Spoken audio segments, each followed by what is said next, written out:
Good news, everyone. It's not the daytime. That's pretty good, because now there's not this massive blinding ball of light coming from my window, which is pretty damn distracting in videos. On the downside, this lighting coming from my actual light makes it look like I haven't slept in, 4 days, which is a slight problem, but hey ho, you're here for my amazing discussions, and today, talking about JoJo and its chances of getting a anime continuation.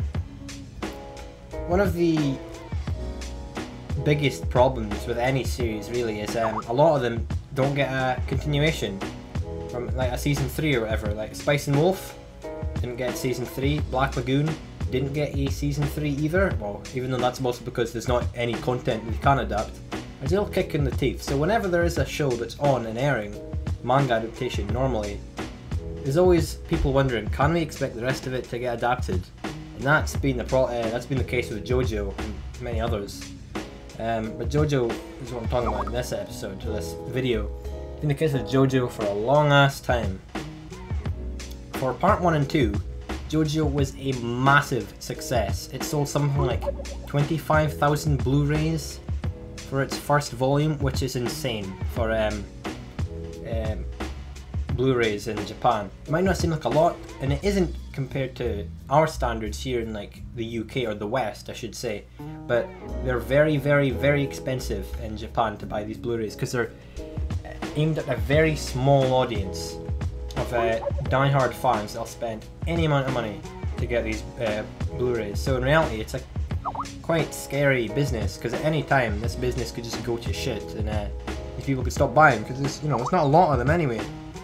And I think sales are declining on the whole, and not too good. But anyway, part 1 and 2 sold great, and part 3 was a given essentially because part 3 is the best, the well-known part of JoJo. It's the classic. It's the one that everyone knows, more so than 1 and 2. Part 1 is considered a classic. Part 2, but part 3 is like the must-read. It is the best JoJo experience ever.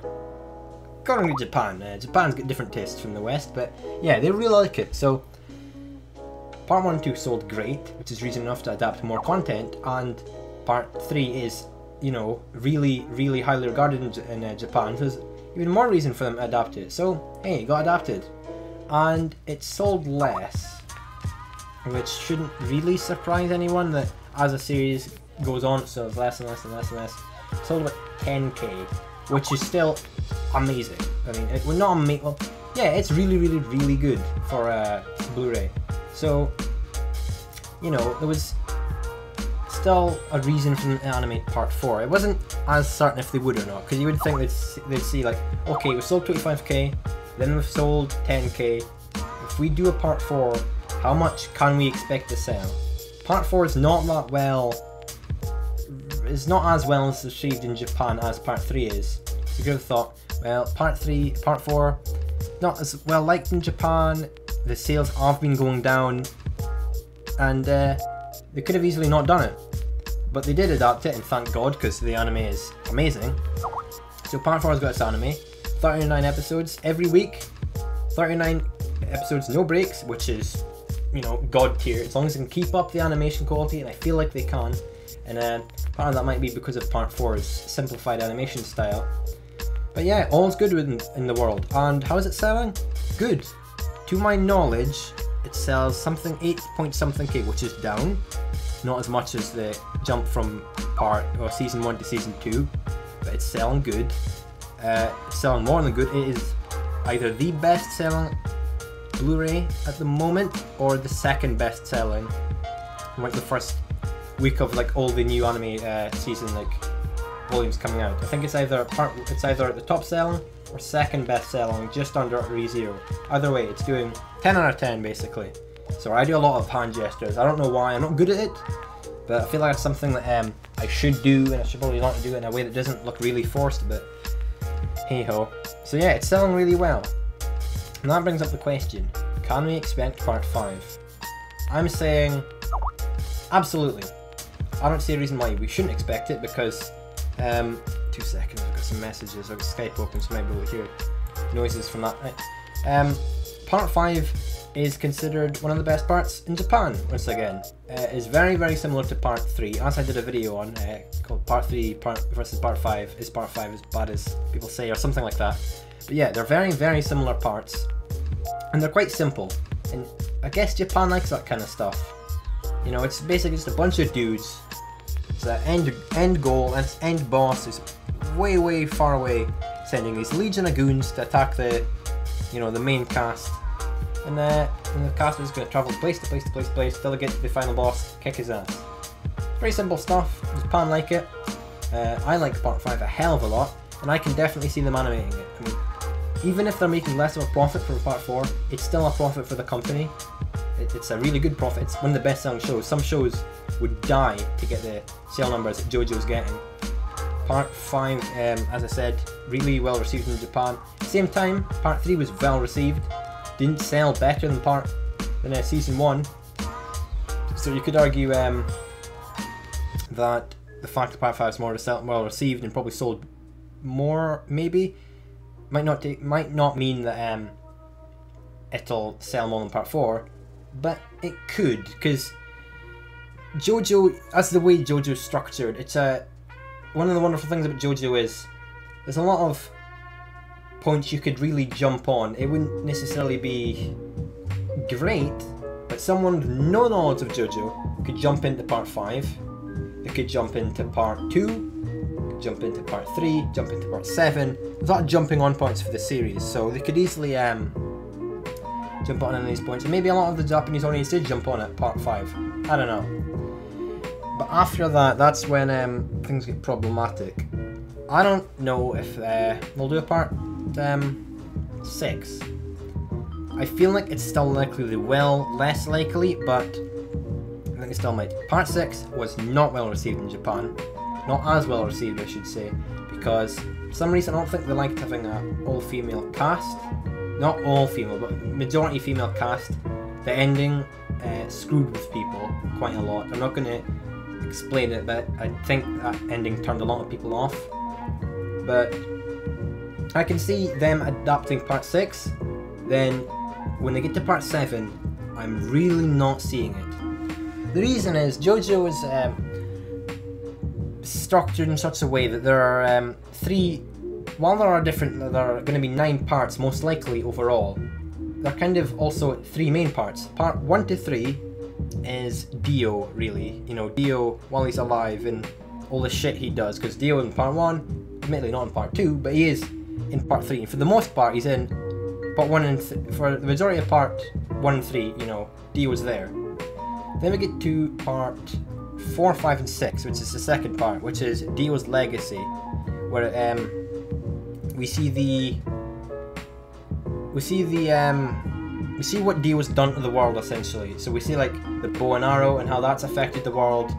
And I'm not going to say for part 5 and 6, but yeah, there's other. While Dio's not there, things are happening in part 5 and 6 that are a result of Dio. Part 7 to 9, I don't know.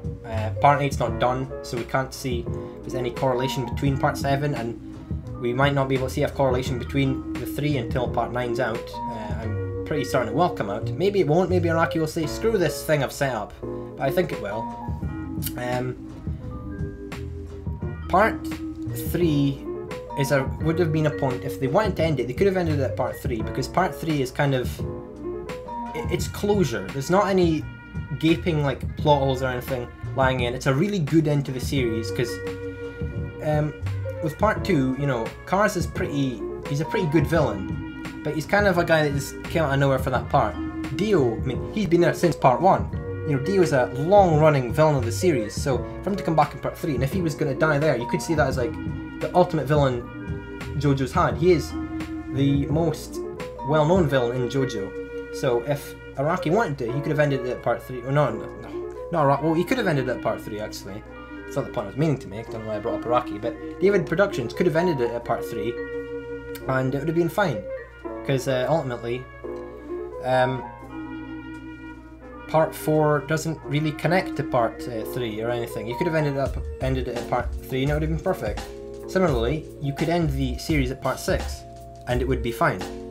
So there's a point, they could, if they wanted to, end it at part 6, and it would be a good point for them to end the series. It's a really good resolution to the series as a whole, similar to how part 3 does.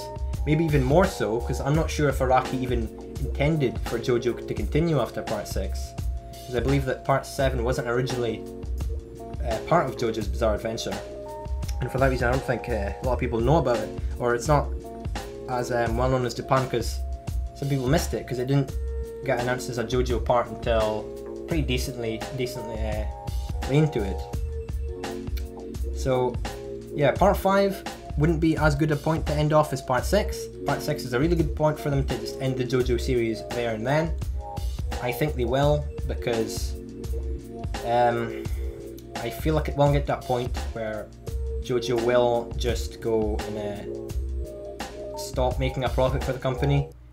Unless they got to part 8, because the thing is, part 8 is ongoing, and I think an ongoing manga can really help anime sales and vice versa. So if they get to part 8, there's a chance, well, if they get to part 8 while part 8 was still ongoing, or if they get to part 9 or whatever, there's a chance that the sales from part 8 could boost the anime. If they chose to adapt part 8 while it was still ongoing, you know, do a season and come back to it when it's done, could probably get some pretty good sales. If they adapted part 8 just after it finished, could probably get pretty good sales. But I don't see part 6 and 7 selling that well. Part 5 will probably still make a profit, but yeah, I can see it being a downhill road.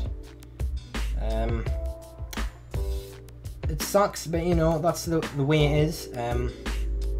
Some people might have not even dreamed of getting a JoJo adaptation, to be honest, because it's been so long since the 2000 version or whatever we got, where it was a prolonged adaptation to the 1990s part 3 OVA that came out. So yeah, heck, some people might have thought we wouldn't have gotten a part 4, but we did, and I guess we should really be thankful for all we get in this series.